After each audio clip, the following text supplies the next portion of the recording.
Welcome, everybody. We're speaking today with Joe Gavazzi, professional sports analyst, and we're going to be breaking down some NBA and college basketball picks. And Joe is 5-1 in his picks. He's in just this week for SBR, so he's on top of his game.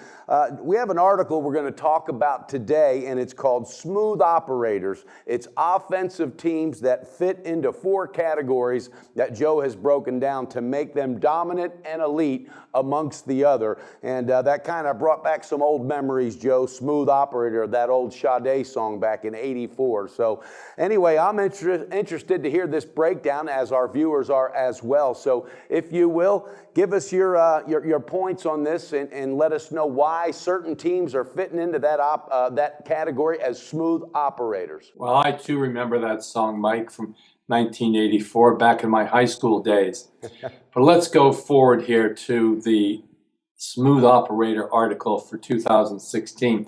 You remember this is akin to the Defensive Dandies article that I wrote 2 weeks ago and can be used with just as great effectiveness because at the end of the day, if you add up the point spread records of these teams, they are 60% against the spread. This is an article which you will profit from if you read, along with noting all the teams on the list.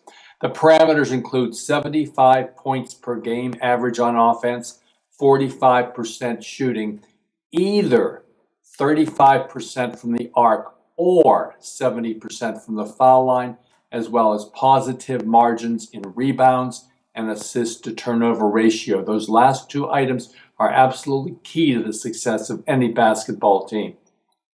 I invite you to peruse that list. We'll be talking about the games that qualify in this list often, and we'll keep you updated on the list along with the Defensive Dandies as we go through the season.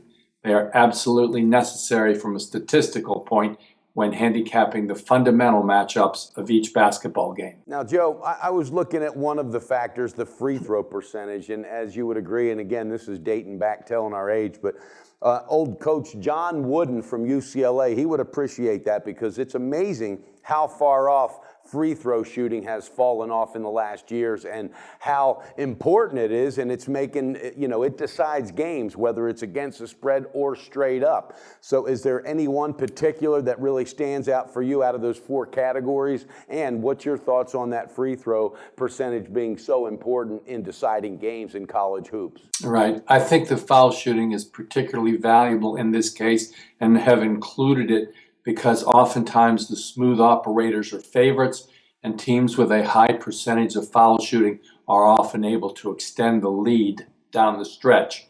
Many of these teams will be favored on their home courts between, let's say, 4 and 15 points, and oftentimes the opponent is trailing in that margin. They foul our team, and making those foul shots very, very important to beating the point spread in that range. Now, Joe, with that being said, could you give us like a brief or who your top 4 you would say smooth operators are and just where they fall into that list and why? Well, I'm going to do better than that for you, Mike. I'm going to tell you to go back and look at the Defensive Dandy list, those Super Ds, compare them with the smooth operators, and find out just who the 13 teams are who are on both lists. You got a little homework to do there. But believe me, it will pay off for you. And we'll be talking about 2 of those teams in the upcoming video today. Well, thank you, Joe. I appreciate that, and I will. I'll look into that. And viewers, you heard it. I like these methods there is a method to Joe Gavazzi's madness. So smooth operators, tune in and do your homework out there as well and check those 13 that were on the Super D list. All right, Joe, as always, it's great to have you and looking forward to doing our 2 game videos with you today. So keep beating the book and keep bringing the tips to us that'll give us the edge.